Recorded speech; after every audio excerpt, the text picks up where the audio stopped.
I'm Gene, and this is Perfect Flow. I'm a New Zealand-based athlete and coach focused on optimizing performance, health, and well-being. While I have a professional background in biomedical engineering, I've chosen to follow my more immediate passions for running, endurance, adventure, movement, nutrition, lifestyle, community, psychology, and personal growth. My goal in starting this podcast is to connect with bright minds to extract the information I need to live a life that makes sense and feels good, and share those conversations with others. Apart from your favorite podcast app, the best places to follow my work are perfectflow.nz, beveridge.nz, and Perfect Flow on Facebook.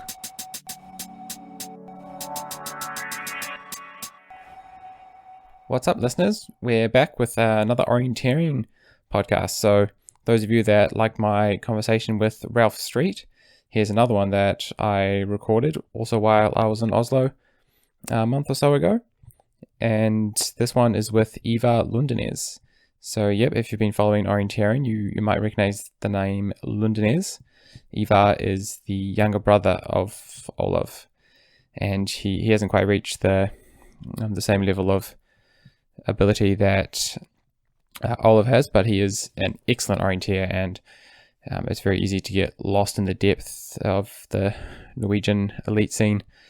So Ivar's right up there in Norway, and he also does a lot of coaching, which I think is really the main reason I wanted to talk to him.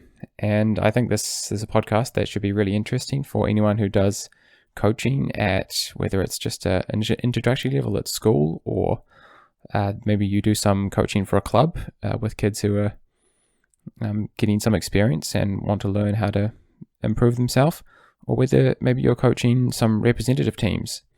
Ivar has some really good perspectives on all that stuff, so really happy to share that with the listeners today. He's also got some great stories from races like Ukela, so it's always good to hear about the triumphs and the failures of the biggest races here in Europe. And Ivar's just a generally nice guy and really interesting person to talk about orienteering. He really does live fully immersed in orienteering the whole season over here. Currently lives in Oslo, coaching. So he has a job coaching for his club, Turving, which seems pretty crazy from the New Zealand perspective, because it's all, of course, volunteer for us.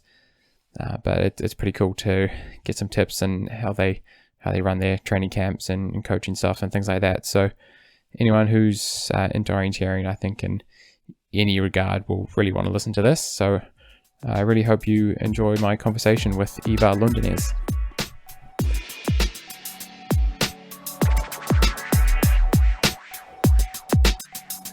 Ivar, welcome to the podcast. Thank you.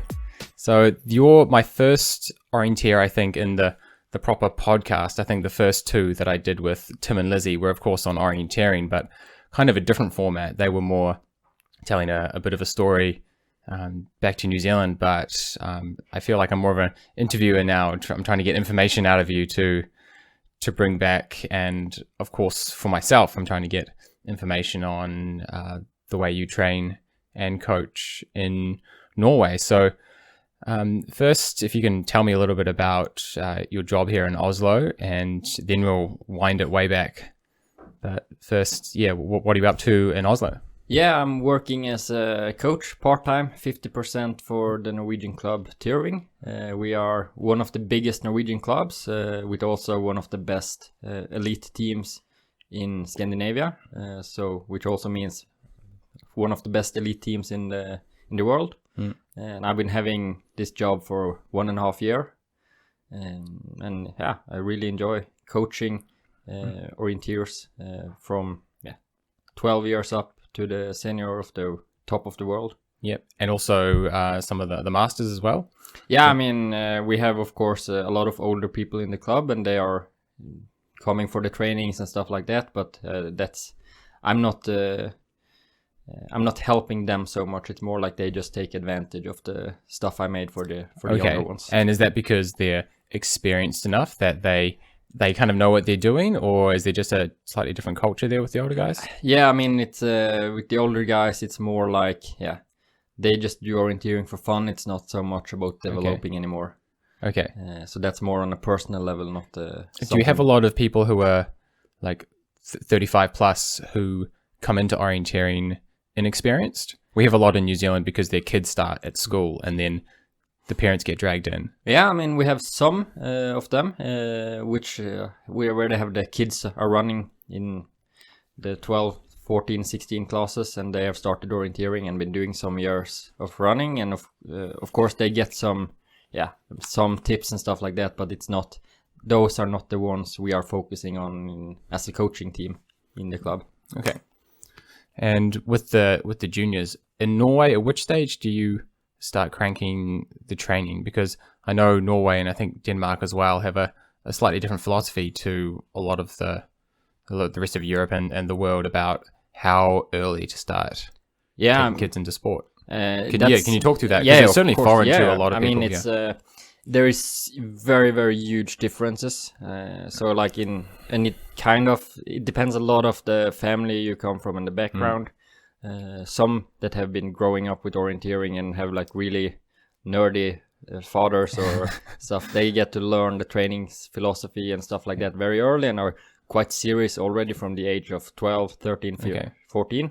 And then on the other side, you have these, which is more normal. You see they run orienteering for fun as youths, and then they start increasing the training when they're 15, 16, but then still quite amateurish compared with the most extreme, even in the junior age. Okay, so there's quite a big range. It's very big range, and that's also, you can see it in the results that most of the kids that are doing really, really well in 12, 14, they have parents that have been pretty good orienteers themselves, and they've got very good conditions for early improvements. Okay, and does that still shine through once they're 18?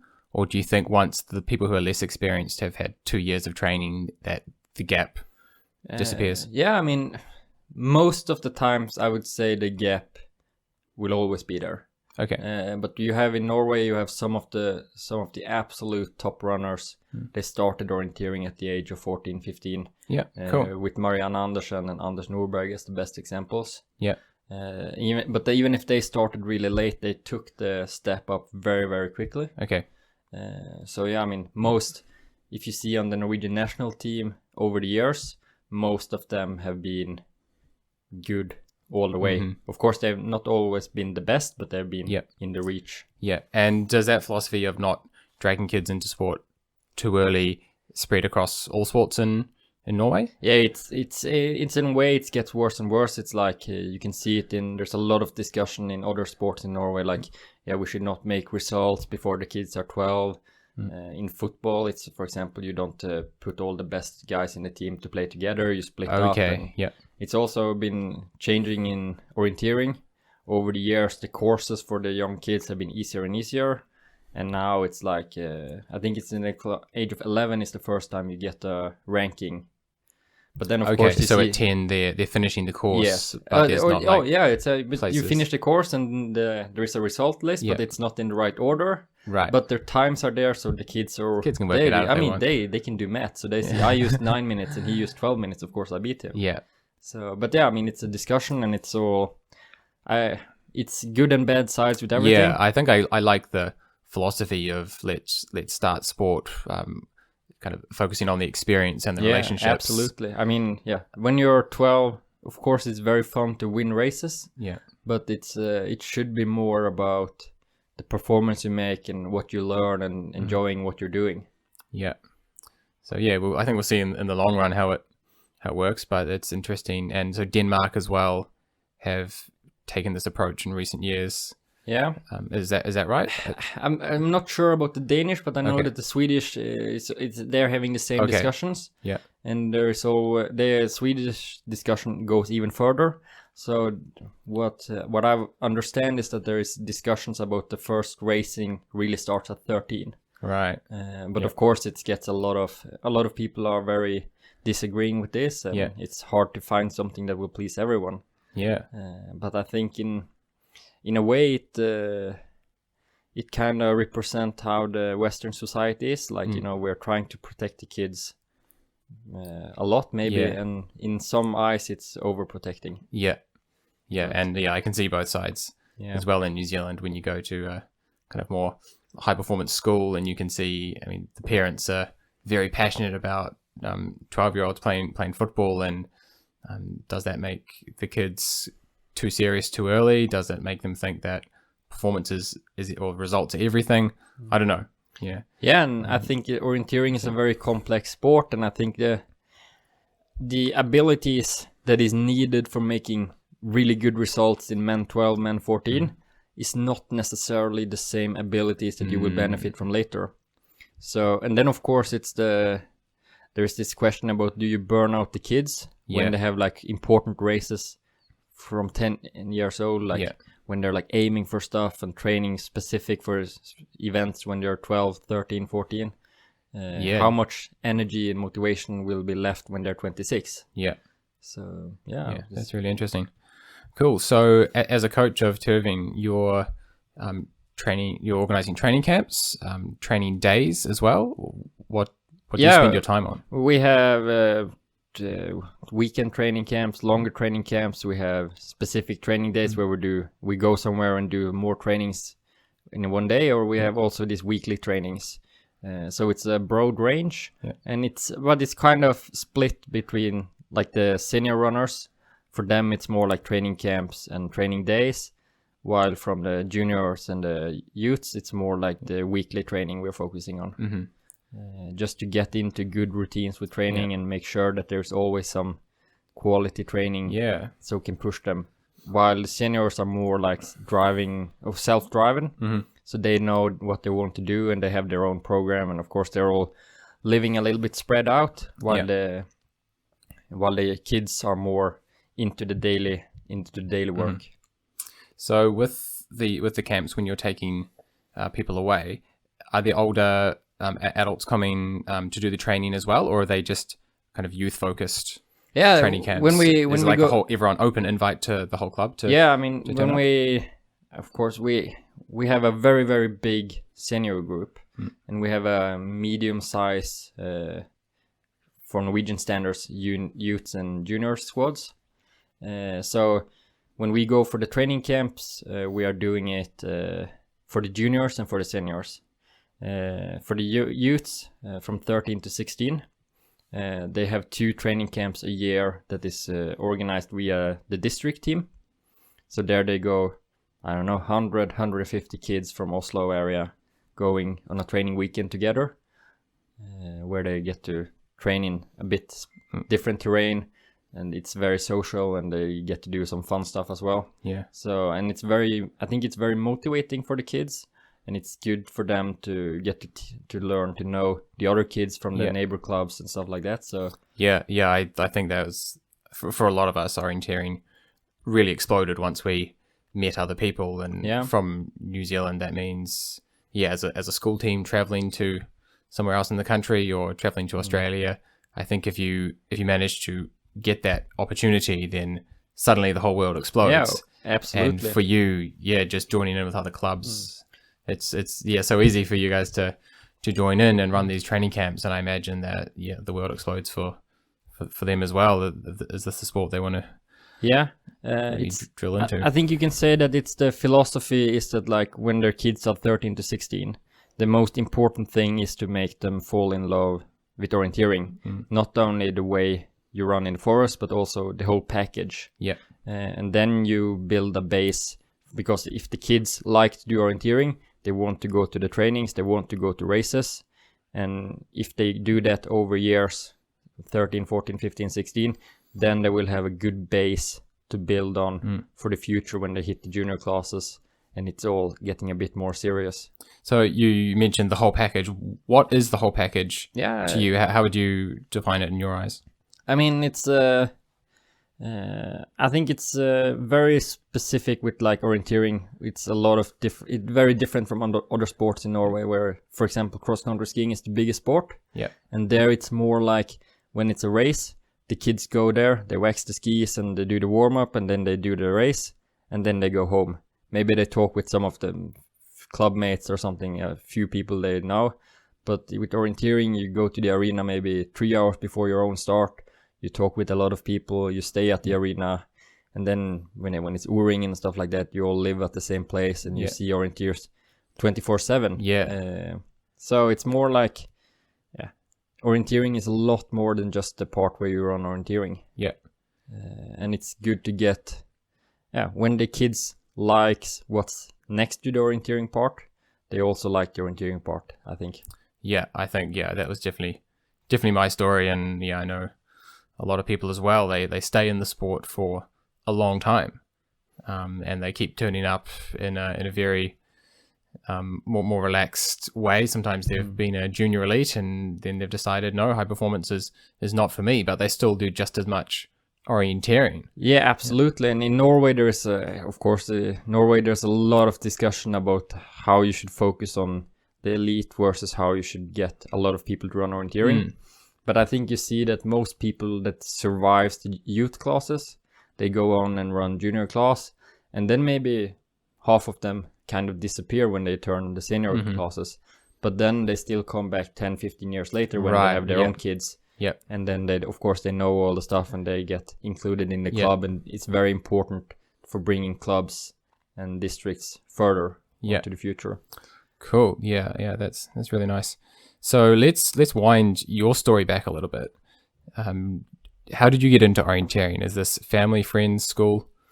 That was my family. So for me, I don't know. I don't remember a world without orienteering. Yep.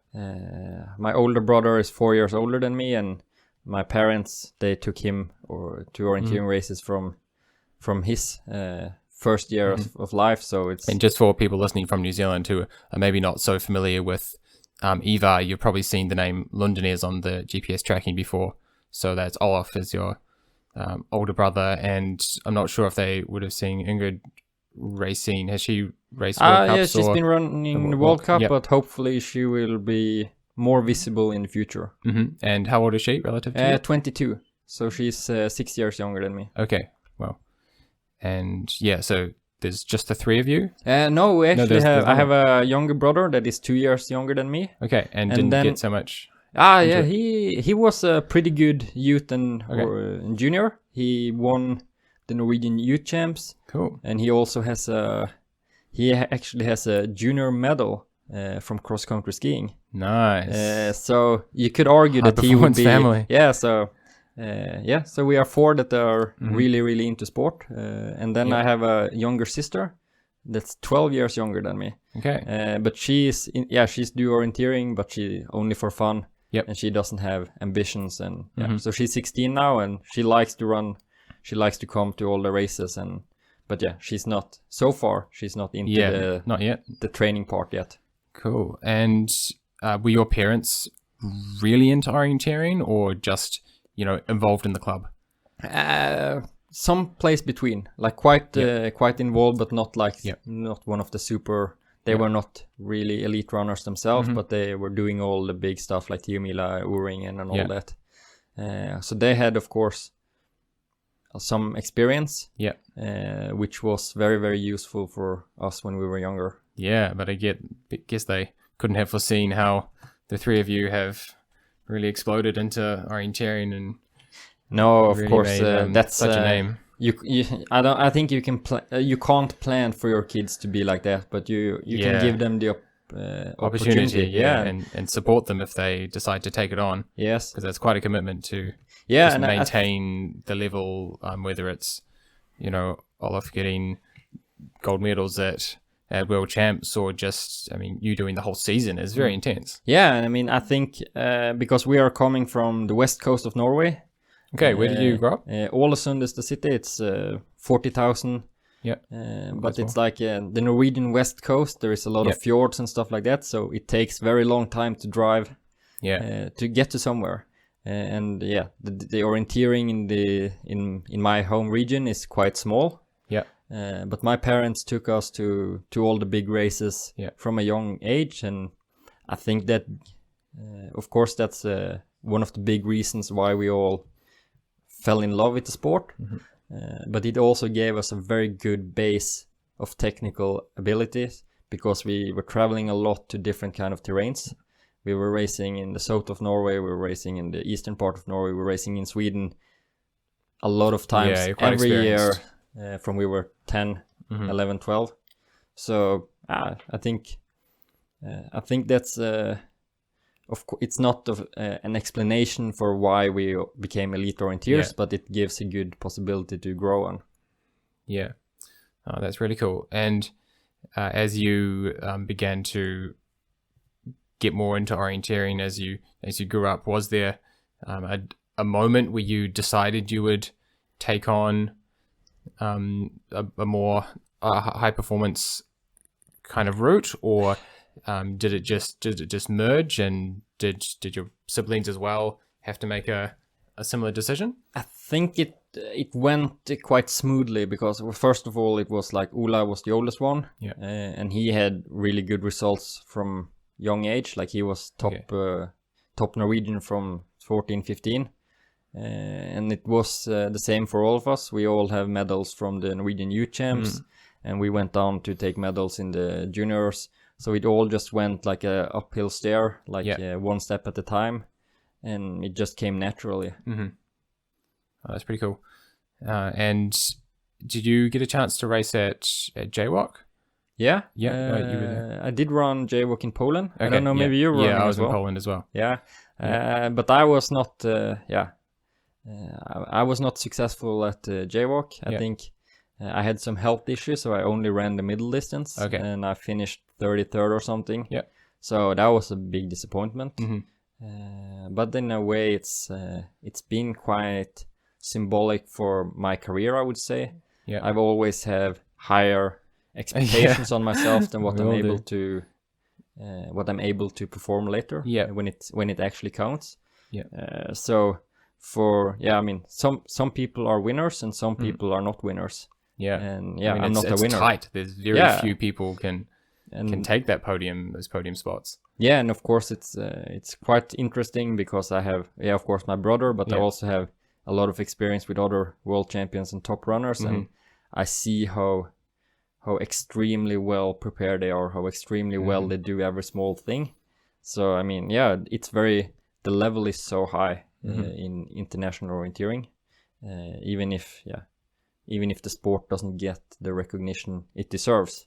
Yeah, the lengths these guys are going to to prepare for World Cups and World Champs there's a huge commitment. Yeah, a commitment that I think if people were told in advance this is what it takes. Yeah, I think less people would be keen to be world champion. Absolutely, when you actually see but you can say it's also the same. Like it goes step by step, and when you have come that far that you are like a World Cup runner, then the commitment you have done is pretty big. Yeah. So the step up to the next level is not too high. That's right.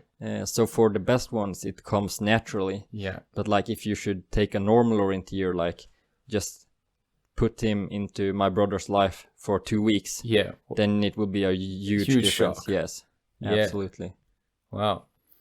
So you stayed with I imagine you stayed with your local club for some time, and there comes a moment in the life of a Scandinavian orienteer where if you're taking things seriously, you've got to start looking for a club that can offer you the training opportunities and the teams. When did that moment come for you? Yeah, well, for me it was it's been 2 different steps. The first was when I turned junior age.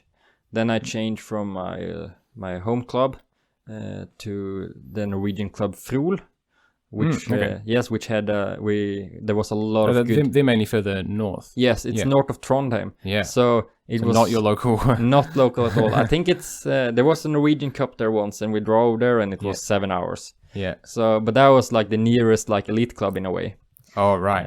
The main reason was that I had some friends there. It was the same age, top of one of the best Norwegians in my age group was there. But that was mostly because I could go with them for training camps and for races. It was not for the daily training. I had 3 more years at school at home. So I didn't have anything to do with the club on daily basis. It was more just for the races and for the training camps. Yeah, that's pretty cool, and I think it's nice that you do have the ability to make those steps and continually find a club that's offering you what you're ready to take on. Yeah, because it's I mean, if I would have stayed with my home club, it would have, of course, my younger brother were 2 years younger than me, so I would have been alone for all the Norwegian Cup races and stuff for 2 years before he could have come up, and it would have been, of course, it would have been possible to have the same steps forward, but it would have been a lot harder, I think.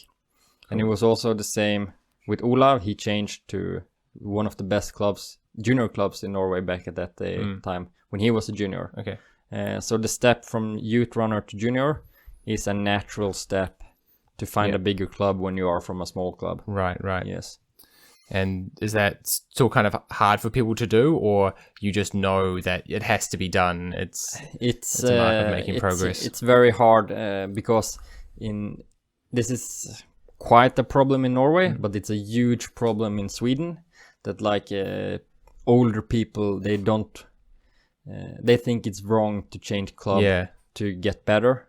You should stay with your home club forever. That's how you should do it. So I mean, there was the clubs that are helping kids coming from smaller clubs. They are getting a lot of shit from normal people. I feel like they're stealing the juniors. Kind of like that, and like they're as a buying club and stuff like that. For a sport that's had such a strong club culture, I can certainly imagine that that's how it feels. But that's what happens when a sport grows and people start taking it seriously, is opportunities like that become real. And I think it's kind of inevitable, and it is a mark of the sport growing. But it's always good to do it in good taste, to the degree that you can. I do kind of get concerned that some clubs just keep growing exponentially at the elite level, but they do seem to chop and change. At least the top 20 clubs, it's not the same order every time. Over the course of 10 years, people can move from number 1 to top 20. Absolutely. And it's partly because the talent of runners suddenly, if you have a good group, it's easier to attract. And then you have a group of runners, and then this group of runners gets old and they stop, and it's hard to get new runners. Then it's like a natural drop in performance. And then of course there is other factors like money. Some years a club can have a lot of sponsor money, and then there's economical problems. And then of course it's with the background staff, because like if you have an elite club, there has to be a lot of people doing a lot of work, investing a lot of stuff, and sometimes people get burned out, and then it's harder for the club to maintain the position. Well, that's a big relief to hear, because I definitely get concerned that some club is just going to be the monopoly of orienteering in Sweden or Norway and just kind of take it over. But no, it seems really healthy and really mixed and competitive.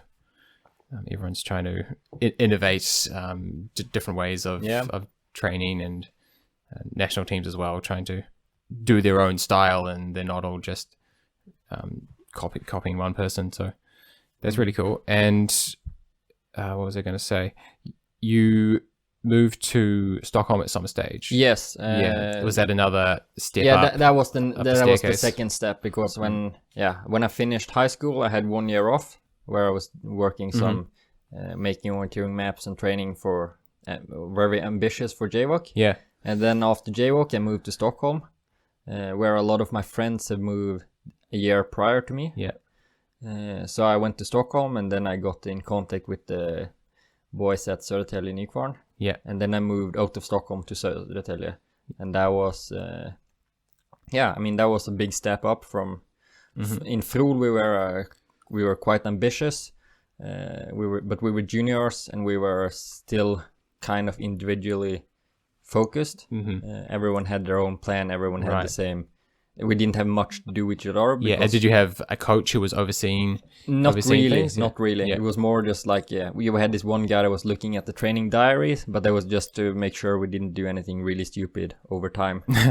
So it was more like a safety net, not like real coaching.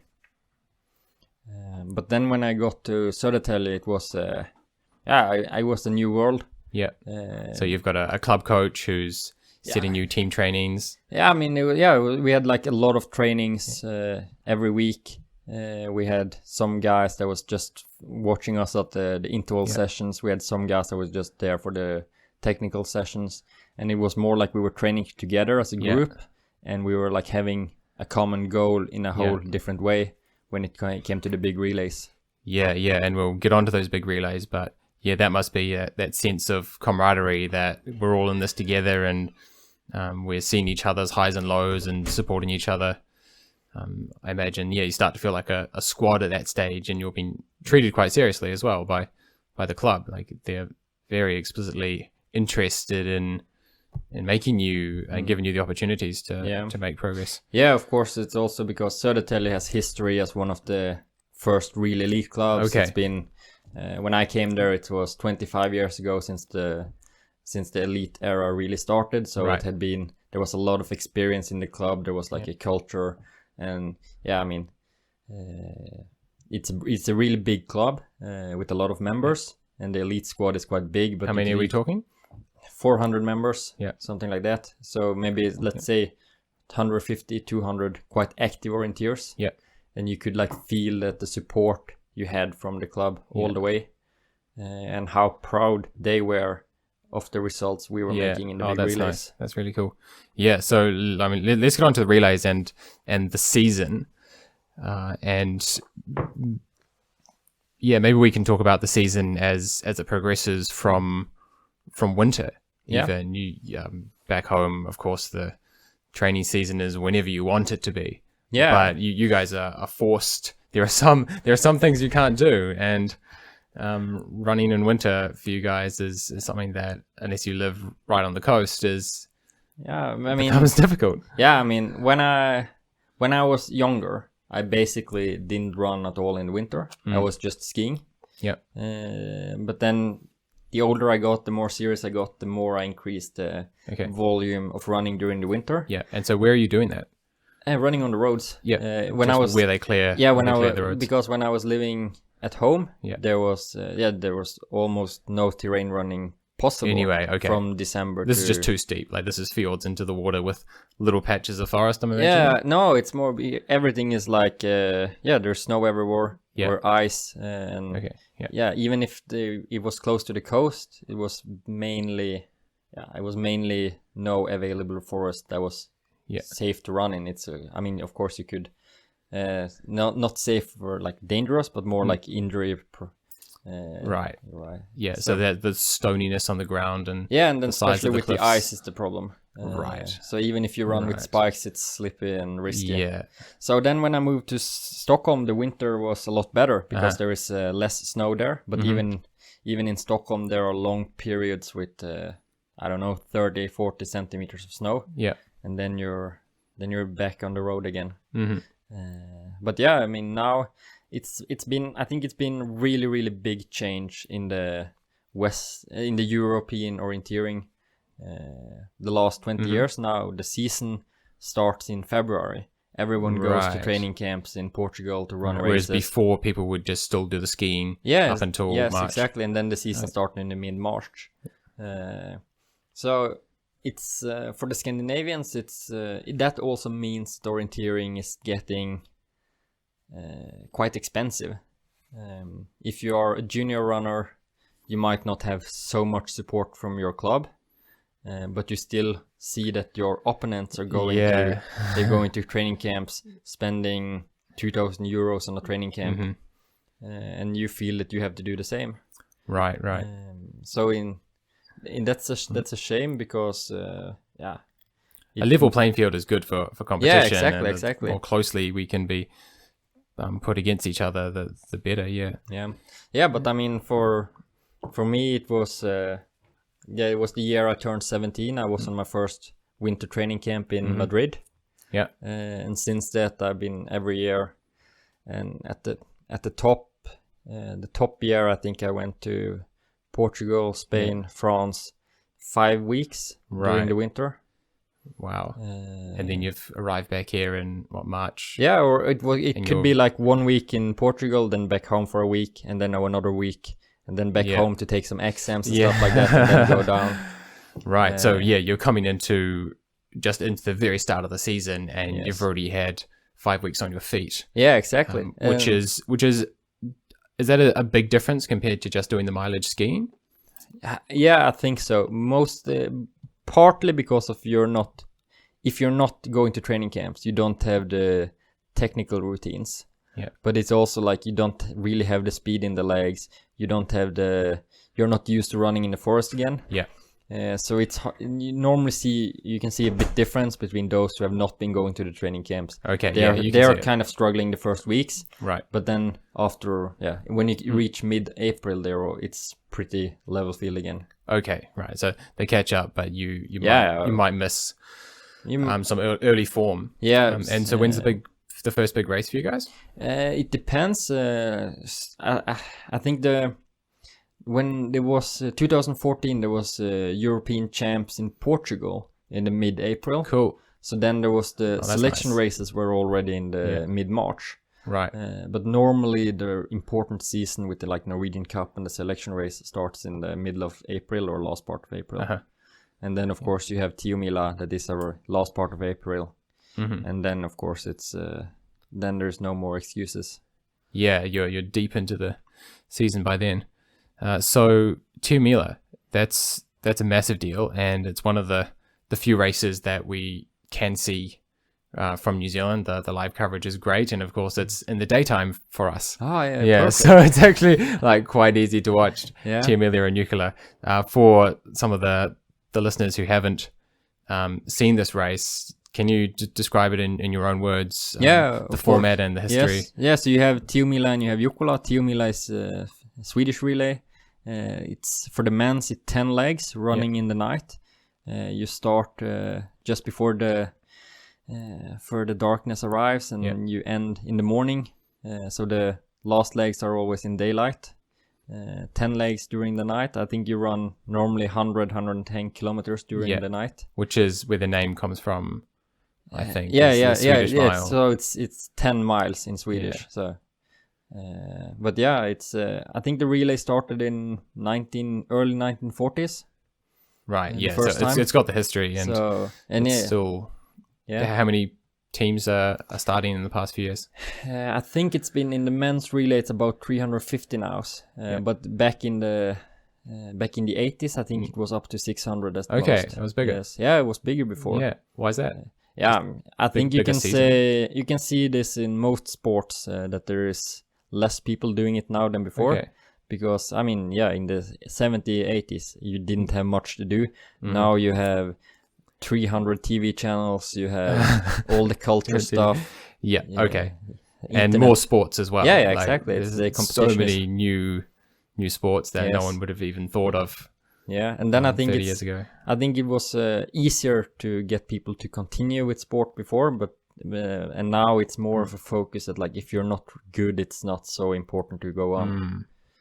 So that's I think it's a general trend in the European society. Okay, that's interesting. So, and so that's Tiomila, and then Jukkola you have almost the same, but it's 7 runners also running in the night. Yeah. And that's a very, very big deal in Finland. Yeah. And Venla is the... Yeah, Venla is the female relay. Yeah. And then, of course, the Tiomila, there's also a women's relay. Yeah. How many leagues are they doing? I think there's 5 in Tiomila relay and then 4 in Venla. Yeah. So... Yeah, and the clubs bring their best teams to this. This is a massive deal. This is a massive deal. And, of course, I was running in Södertälje for 7 years. Yeah. And as a Swedish club, Tiomila is the big thing and something we were talking about on a daily basis from October and until the very day of the event. Yeah. And with that expectation, you bring the best out of people, but of course you have massive disappointments as well. And when you've got 10 people running, can you talk us through maybe your best experience at Tiomila? Yeah, I think also the worst. I mean, you must have had a massive blowout, a mispunch. I mean, 10 people running, someone's gonna when 10 people are running, there is a big risk. So I can start with one of the rock bottoms. Yeah. It was 2015. I was running the long night leg at Jukkola. Mm-hmm. So what are the special things about long night? It's such a fabled. Yeah, I mean, for the Tiomila long night that's the real mythical part of orienteering, where you run 17, 18 kilometers unforked, and it's quite brutal course with really long legs, and kind of everything can happen. Yeah. You have the stories of people that have started out in the front, coming in an hour behind the lead, or you have the guys that started 20 minutes behind and catched 60 people and came in first. So it's a full long distance. Yeah, but I've never done that one, so that's on my bucket list. Yeah. But I did the longest night leg at Jukkola. I've done that sometimes, and then this time in 2015, the team were having a bit of a rough start, so I was kind of eager to like, now it's my turn. Now I can turn it around. And then I get the map and I run on the way to the starting point, and my head torch break down, and I just pulls the to check it, and then it's broken. So I have to jump out of the run out, run to the tent, get the extra lamp, get the new lamp, and then I run out in the forest, and I've been running for 500 meters, and it kind of breaks down. What? So it's like I have to start it again. I run 2 minutes and it breaks down.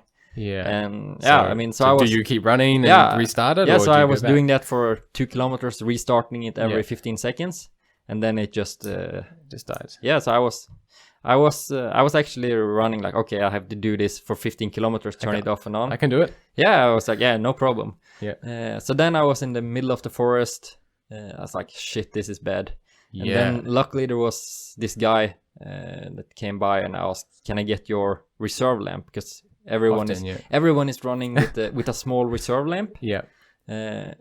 Which the problem was that my reserve lamp was attached to the lamp I throw off that first broke down. Right. So I ran out with a new lamp, like without an physically extra torch. Connected. Okay. Yeah. So I was there in the forest and I got a really small lamp. Yeah.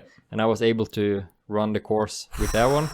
But visibility is everything. So even if I did a good race, I lost 15 minutes and we were out of the contention. Yeah. So, man, the pressure, and all your teams. Did you have GPS tracking as well? Yeah. Yeah, so they can see you and they don't know what's happening. Yeah, they would just assume that I was running really bad and slow because I was running slowly and I had to stop, but I had to, because the lamp was okay, but I got to see the map, but it was kind of hard, so I was trying to make it all easy to run on the big paths as much as possible and run on the top of the hills because there's more open.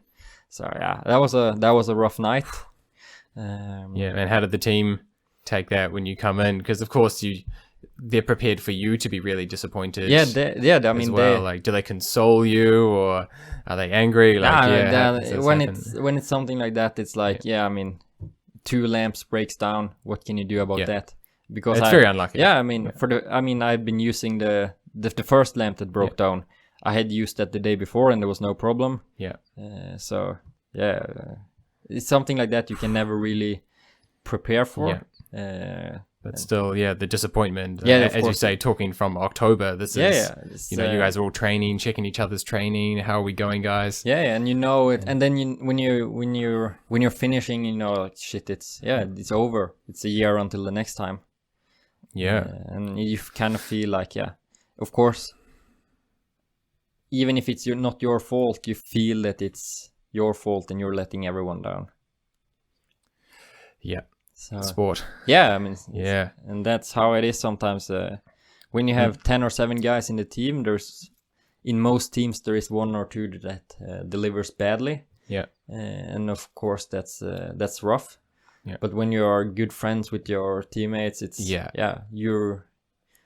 of course you get you have to be supportive. You have to build up each other, and then that there's always a new chance next year.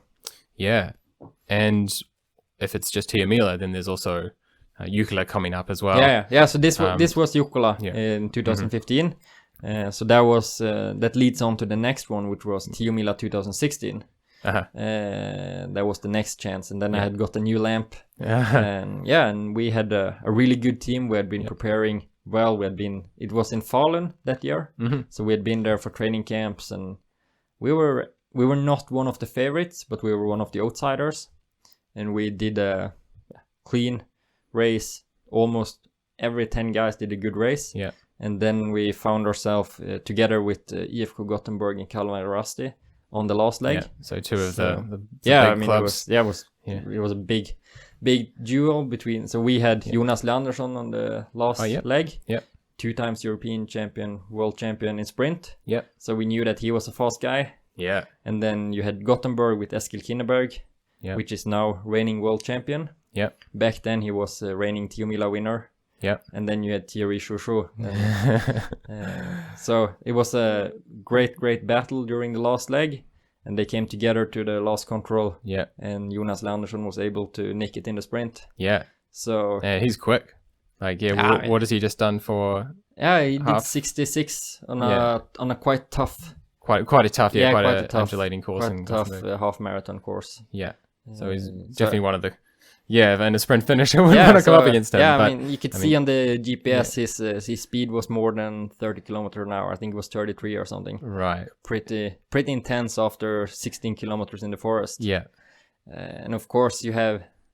and what was it that was very close? Like you guys couldn't even go out onto the... No, we were running in behind. Okay, you had enough distance. So I think he was in second position until it was 30 meters left.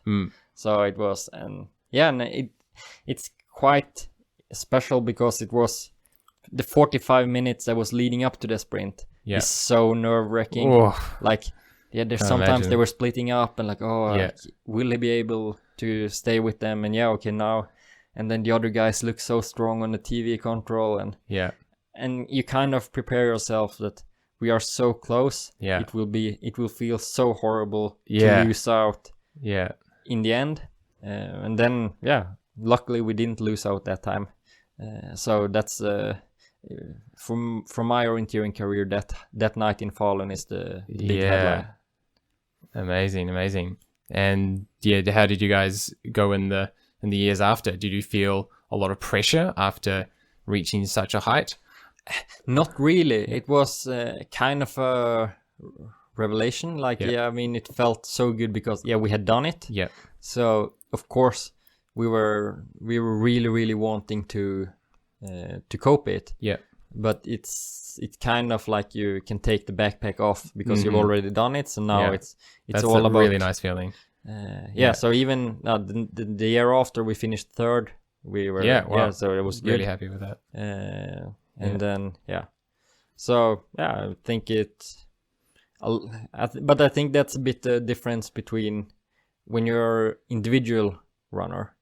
It's kind of easier you're more focused on like the next one is the important one. Yeah. But when it's as a team, it's more like, okay, now we're done it. Now it's not. It's not such a big deal anymore. Yeah, and you can take that experience with you forever and say, exactly. We did it. We got there, and and then always of course, carry that with you. Of course, when you come to Tiomila and Jukula, it's always very special the next year when you get to run with number one. Yeah, you get to start. Yeah, so like everyone knows that you won last year, and that's cool. So that was a nice experience. Sweet. And what have the last few years looked like for you? Have you focused more on coaching, or are you still training? And when did you move to Oslo? Yeah, I mean, that was 2016. Looking back, that's been my best year. I got to run the World University Champs. Yeah. I was close to run a World Cup, but I got sick, so I didn't get to run it. So you just making the Norwegian team for a World Cup is triumphant. But I didn't get to run, so I've never run a World Cup. 2016 was my best year, and then 2017 I had some problems with injuries and health problems. Yeah. But I still managed to win my only individual Norwegian champs title. Wow, what was that? In ultra long distance. 2017. Ultra long. Yes. Wow, I didn't know you took out. I was the Norwegian ultra long champs. It's a beautiful so brutal event. Yeah, so I think I was out for 2 hours 38 minutes. Yeah. Mostly on my own. Yeah. So it's they messed up. No, individual start. Yeah, okay. But they messed out in sometimes most of the time, also some of the time. Yeah. Actually, it's been less mess starts in the last years. Yes. Okay. But it was like in this beautiful mountain terrain on the west coast, so it kind of felt like home. Yeah. And of course, when it's the ultra long champs after the world champs, there was not all the best runners are there. So my brother was not there, for example. But I mean, you have to participate to be able to win. Yeah. So that was the last peak so far. And then after that, I've been having a lot of injury struggles. Okay. So I've been kind of more focusing on finishing my studies. Yeah. And I've started working. Okay. What are you finishing off at the moment? I have 3 more weeks of studying until becoming a teacher. Cool. So in the history and economics courses. Cool. So I think in the future, being a teacher is a good option when I'm not working as an orienteering coach. Yeah. And is that like you're, 20, how old are you now? Turning 28 is summer. Yeah, and you've kind of just getting your qualification now. That's not that uncommon. No. Yeah. Whereas for us, it's like, what have you been doing for the past 10 years? Because we push it out real quick. Yeah. I think, of course, I have been studying for 6 years. Yeah. And then I've been doing it sometimes part-time. So it's actually been over 8 years. I've also had 2 years where I've not done anything. So I mean, you could say I've been wasting some years, but when you do, I think you've been making a lot of good value out of those years. Yeah, and it's also like when you do something you love, you're not wasting any time. No. So I'm very happy with most things how they've turned out. Of course, I would have hoped to become a lot better. Yeah. And I mean, when I was younger, I was dreaming and I was ambitious. But the older you get, the more realistic you get. And so how have you come to terms with reality versus expectations, and what were the exact things that did you try to break it down exactly why you weren't meeting expectations to try to improve it? Yeah, I mean, when you're not making it, you can always point at 100 different things you have done wrong. But there's always a few things that are the main reasons.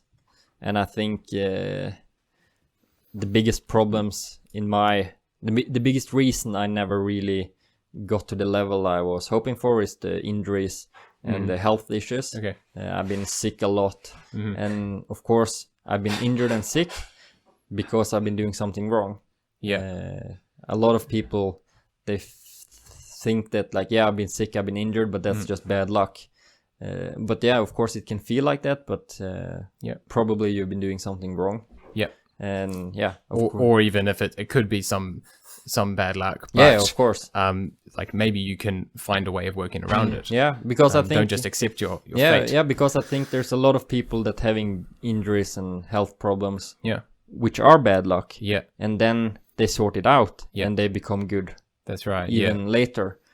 Certainly I'm the least injury prone I've ever been. Yeah. Which is like we normally have a decline in the kind of the opposite direction. And when just keep working at it. We're pushing 30, so we're not young anymore. So so to be running the most I've ever run, it can be done if you keep working at it. So now I'm thinking about maybe if I should do to make some things different and try again, but we will see. It depends a bit on the motivation. Yeah. I think I kind of found peace with like being, if I can be a good relay runner and be good in the national events, that's good. Yeah. That's all I can ask for. Yeah, and if you can be satisfied with that, then I think ultimately we just want to be satisfied with something. And I think for some people, the highest expectations maybe holding them back from actually being happy with being quite good. I mean, the standard is just getting higher and higher, especially in Norway. You guys have maybe the highest standard you've ever seen. And I think it's a lot of people will never be happy because, like, even take my brother for example. He have won 8 world championship, but he's still very, very annoyed of all the races he didn't win. Yeah. So he will never, even if he wins 15 gold medals, he will not really be happy. Yeah. And the small details as well. Like you just zoom in closer on now it's a 20-second mistake is a disaster. I mean, 3 years ago he won the long distance, he won the relay, and he was 14 seconds from winning the middle. Yeah. And those 14 seconds, those will haunt him forever. Yeah. So it's really counterintuitive, and I think as youth, often we mistake getting on the podium as the satisfaction when we get there, but it looks different once you're once you're there, it looks a bit different to what you're expecting it. Yeah, and then I think generally there's a lot of people that they're not good enough to like enjoy the moment. You stand there, maybe you've taken a bronze medal at World Champs, and instead of like really enjoying it, you think of your next possibility to win. And you see the same down in with the juniors, with the kids. They can run a great race in a local competition, maybe the best race they have ever run. But instead of like enjoying that moment, they're more like, how can I do it better next weekend when it's a Norwegian Cup race or something like that? Which is the key to improving. Absolutely. But there's this balance between enjoying the moment and taking things too seriously. But I think when it comes to, of course that's another topic, but in sport there's always a lot of people that have different mental health issues. And I think that's one of the reasons why a lot of people gets problems like that, because they're never really happy. It's always about improving, looking for the next chance to do something better. So a lot of people in the young age, they don't feel they feel like they have failed because they could always do something better. No, I'm really interested in that subject, and have some experience with it, just helping a few friends. And it's something that kind of jumped up on me because I've maybe been less I just seem to be happier if I'm not paying attention to things. I just tend to be a little bit happier, but just to hear the stories from other people's perspective, and just to hear how devastated a lot of people are after just not reaching their expectations, there is something worth avoiding there. Like, people get really, really worked up about failure, and I don't know whether that's just a bit of collateral damage and it's kind of minor, or whether we are like overdoing the whole results thing, which is kind of why I'm interested that the youth in Norway are kind of going along that line. But I don't know whether that's at all the right and I think right step to take. Of course, when you see it in other sports as well, like you have people that are aiming for the Olympics. They've been having this goal for 10 years, and then they're there in the Olympic final, and they can't deliver what they have been aiming for, and they are completely broken. And then you see the same even on lower level, like even if it's like a Norwegian national champs or if a jaywalk or something like that, you see people that they can do pretty good actually, but it's not as good as they want, and they break down. They feel like the last 3 years have been a waste. I'm unsuccessful. I'm just and I think like maybe that is something that's good to experience, and maybe it makes you stronger as well, just dealing with the failure. So maybe it's not necessarily a problem just to experience failure as a one-off, but I think some people you can tell that they're experiencing this every time. And then I think the rest of the time they're scared about feeling failure. Absolutely, because and that's when it's something different. Because I think the ones that are I think most people are able to get back on top, but there are some people that are you see they've almost crawled up from the hole until the next race, and then they shoved back down. So it's very interesting to see how the kids react to disappointment. But I always you see a difference in some kids? They bounce back quickly, and absolutely. And what about beforehand? Are others really stressed about the chance of failure? Is that an indication for how badly they fall? From my experience, it's the kids are not afraid of that beforehand. That's more when it's juniors and actually senior runners. And even like some of the best runners in the world are like really sometimes they're like really worried beforehand. Like, I'm not sure if I can deal with this kind of terrain. I have a bad feeling.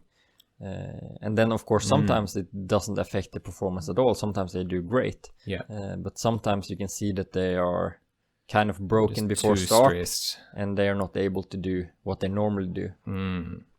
Yeah, I can definitely relate to that, having, and I don't know if that's just coming from the other side of the world where we're not so in touch with the quality of the orienteering in Europe, and you get this elevated sense of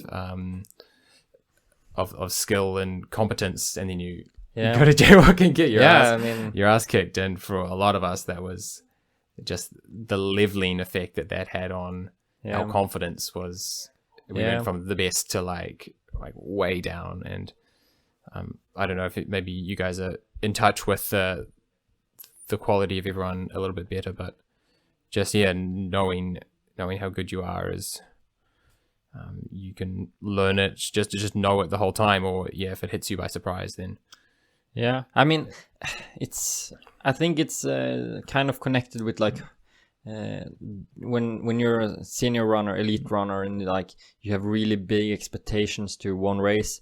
This is like what you've been training for. You put so much pressure on yourself, and I think that can put you in a lot of for a lot of runners, that's a good thing, because then they know that this is important. This is what I've been training for.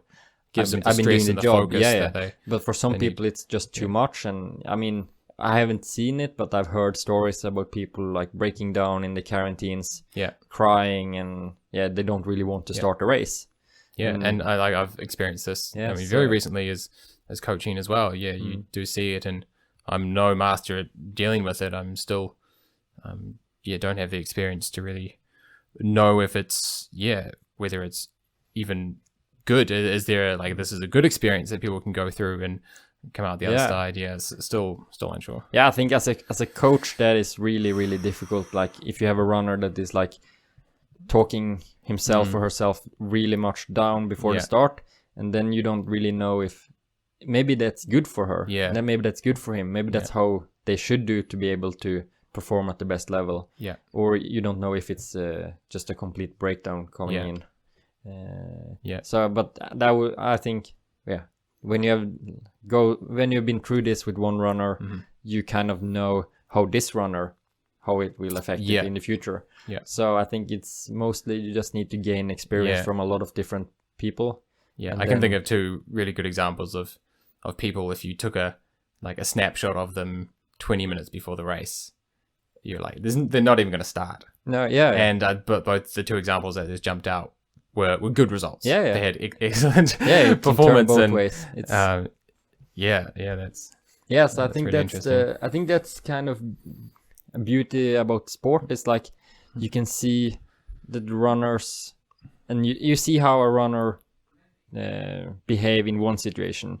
But you don't really have you don't have any idea how that situation will lead into the next situation. It's like you're flipping a coin, like if it's 50-50 if it will be good or horrible. And for an individual, they have to work out their patterns and how they respond to things. And as a coach as well, try not to generalize too much and be supportive, but learn with the individual, I think is quite important. And sometimes you must get the chance, I guess, to learn with the individuals more, because you're seeing them through the whole season. Not just like being a coach for one event. You don't really get enough time to experience the stress and then know how to deal with it next time. Do you feel that with the guys that you're coaching in the club, that you now know them quite personally, that you can be quite individualized and quite specific about the way you treat different people? I mean, I've been in the job for 19 months. So it's been one full season, and now we're in the second full season. So I've got to see everyone during the important race at least one time. So now it's more easier this year, I think, to say the right thing to the right runner in their situation before the start to relieve the stress, because I think that's some people, they really need to hear a lot of stuff. Some people, they just need to some runners, they need you to talk about something completely different than the race just 10 minutes before. Like just ask him what he was doing yesterday, what he thinks about his football team or something like that. While some others, they want to hear like, okay, you can do this, you have trained for it, you are good, trust yourself, and all that kind of stuff. Yeah, that's really nice. And what else in the season really stands out to you as something noteworthy? How does the season wrap up for you? Yeah, I mean, when you're done with Jukkola, it's kind of split up, because then you have the juniors and the seniors that are running world champs. For them, the summer is actually the most important period of the season. Yeah. But for the rest of the club, it's more like it's almost a 1.5 month of break during June and July until the season really kicks off again in the autumn. Right. So the elite guys are still going. Yeah, so the elite guys, they go for training camps to the World Cup area, and the others, they go to holiday in the Alps. Yeah, nice. And then there's normally a World Cup after World Champs. Normally there's a World Cup in the end of the. Normally there's World Cup in the end of the season in September, October. But in touring now we have some runners that is aiming for the World Champs. But we don't really have any jaywalk contenders. So for a very few guys, June and July is very important for World Champs. But most of the biggest part of the group, it's more like a racing free period. They do some summer races, Orienteering for fun, and then it's more like aiming for the Norwegian champs in September. Yeah. So it's kind of if you look at the training wise, it's more like the summer is base training again. You go for long runs. You kind of start over. Yeah. After Jukkola. So do that endurance base before you get into the faster racing for the last part of the season. I must ask now, because I'm talking to a Norwegian, at least this was Tim Robertson's experience when he moved to race for Fossum, and I think he did maybe 2 seasons there, and he experienced the long running, which I think is a kind of derived from the cross country skiing, where people are doing, I don't know, maybe you can correct me, but like juniors doing a 5-hour very slow session, even just doing a 5-hour session is notable. And is that something in Sweden as well, or is that just a Norwegian thing? It's mostly a Norwegian thing. Maybe more in Finland than in Sweden. Okay. But in generally, most Norwegian orienteers, they have a background from combining cross-country skiing and orienteering. Okay. While in Sweden and more other European countries like Switzerland, France, and it's more like a combination between orienteering and athletics. Right. The Norwegian skiers, they train very, very much. Big training numbers. When it comes to hours, they can train. The best ones are training 1,100-1,200 hours a year, and you see them go. Do you know what that works out per week? Yeah, so that would be about 25 hours a week as an average. Yeah, that's like road cycling. Yeah, cross country skiing kind of seem to be the. Yes. So they're cruising for some of these long runs. Yeah. But they're getting serious time. Like it's a full day. Yeah, full day out. I mean, I think those like 4-hour, 5 hours runs were more normal in the 80s and the 90s. Now it's more like. Yeah, I mean, but you see juniors, they do 3 hours, they do 3.5 hours. Okay, And then, of course, the best senior guys, they don't do these extreme trainings so much, but because they do 2 times every day. Yeah. So instead of going 4 hours in one session, they go 2 hours 2 times a day. Okay, and are they picking up the pace a little bit, or are they still doing this like very slow mileage? Yeah, that's a bit individual. Yeah. But when you're doing the ones that are doing like a lot of hours, they're doing it slowly for the long ones. And for those who do orienteering and they've taken that kind of cross-country ski derived approach, are they doing it in terrain? Yeah, like just trudging along in the marshes and getting some early strength. So especially like you can do a 2-hour long orienteering session, for example. So then you get the long run and you get the technical part together.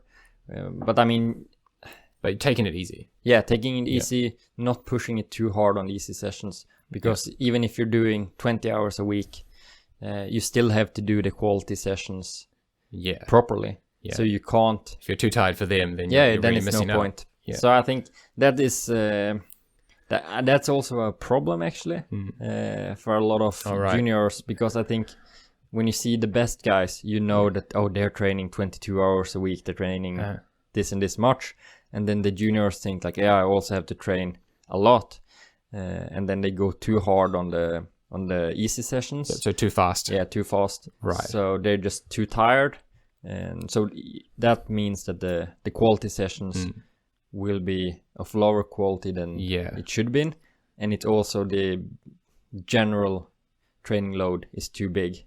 Yeah. So you can it's not sustainable to. No, and you can see it's been a lot of examples in Norwegian orienteers where the people have been burned out. Yeah. And especially it's been a big problem with the junior girls. Okay. We have this expression heavy ties. Yeah. Like when you've been training much combined with other stressful situations in life, and it just ends with the body doesn't work and you get lactic. And that there's certainly like there is a balance, and it's not too hard, it's not too easy, and you need to find where it is. But knowing what other people are doing and trying to get inspiration from it is a big part of making progress. And it's certainly notable to that a lot of Norwegians do very well doing these very long, slow sessions.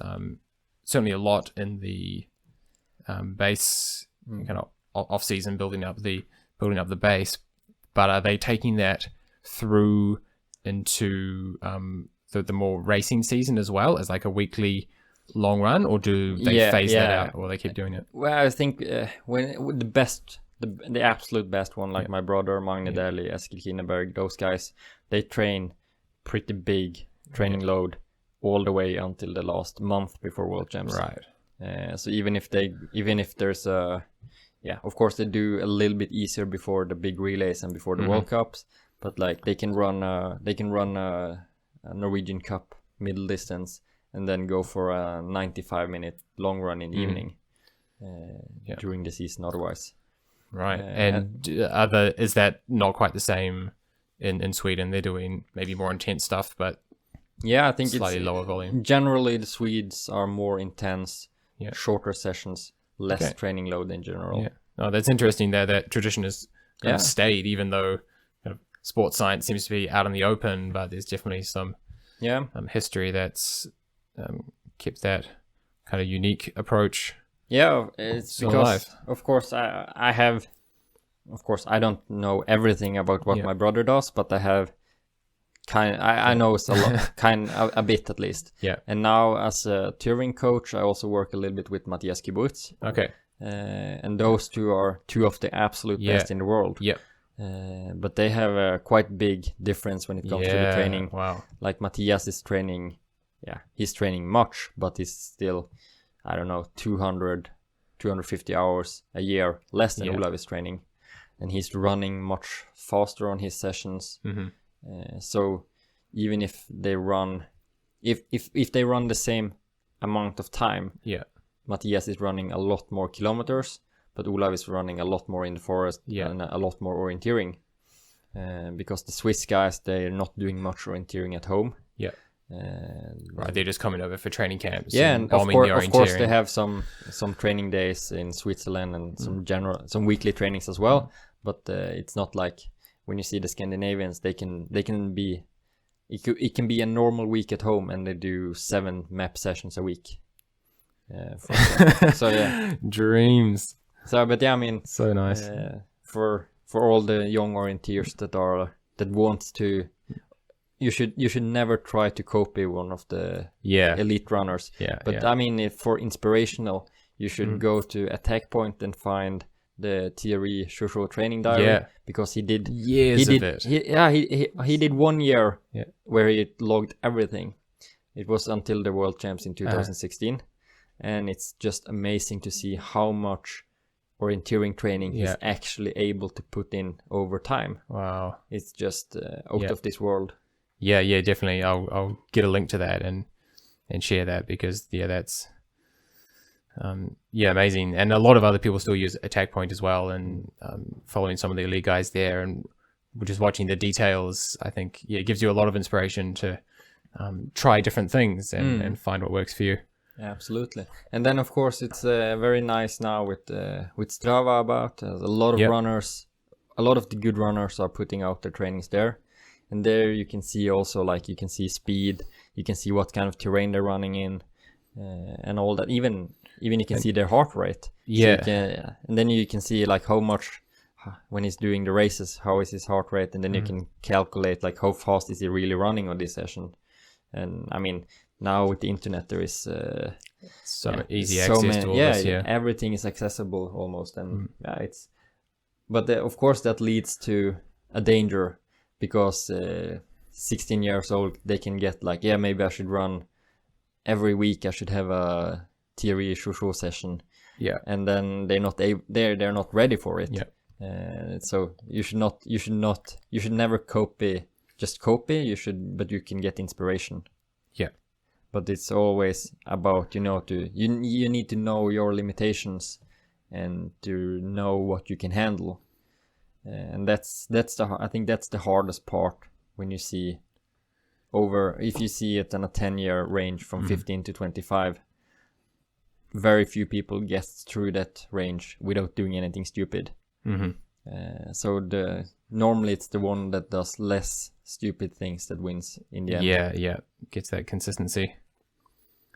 Cool. Well, that's been fantastic. It's really cool to hear. As much as I've been exposed to the season, I don't follow the whole thing. I get absorbed in New Zealand and don't see it, but so there's still a hope that maybe one year I'll come over and do the whole thing and do the relays. And maybe share some of those highs and lows of running those races. So thanks very much for sharing. Yeah, it's been great. Look forward to catching up in a month. Yes, I think Oringen. Yes, perfect. Perhaps. Yep, I'll be there, and then I will be cheering for you at World Champs. That'll be cool. Yes. Yeah, I love all the support I can get. Feeling like I've more prepared than ever, just because the only preparation I've ever done before has been in the 2 weeks beforehand. So coming over here months in advance is an absolute treat, and I hope I can do something worth cheering about. That would be great. Cool. Yeah, cool. Thanks a lot. Thanks.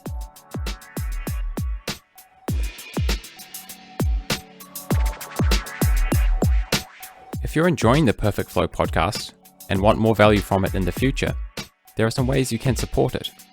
The first is to rate or leave a positive review on iTunes, Spotify, Google Podcasts, Stitcher, or other platforms where it's available. The second is to share this podcast or specific episodes on social media or with friends. The third is to get involved more directly through the Perfect Flow page on Facebook, where I'm trying to construct a more interactive community. I want Perfect Flow to belong to the listeners, and if you tell me what topics you're most interested in, or even suggest specific guests, I'll do my best to make it happen. This is your opportunity to be part of something that answers your questions and adds value to your life. Another good reason to follow Perfect Flow on Facebook is that I post links to episodes, blog posts, and anything I find useful to this page. It's a great way to follow my training, racing, and learning. Another great way to stay engaged is to subscribe to genebeveridge.nz. This way you will get podcasts and blogs emailed to you, avoiding the clutter of Facebook. I don't know where this project will take us, but the reception so far has been positive. Who knows where we might be in a few years.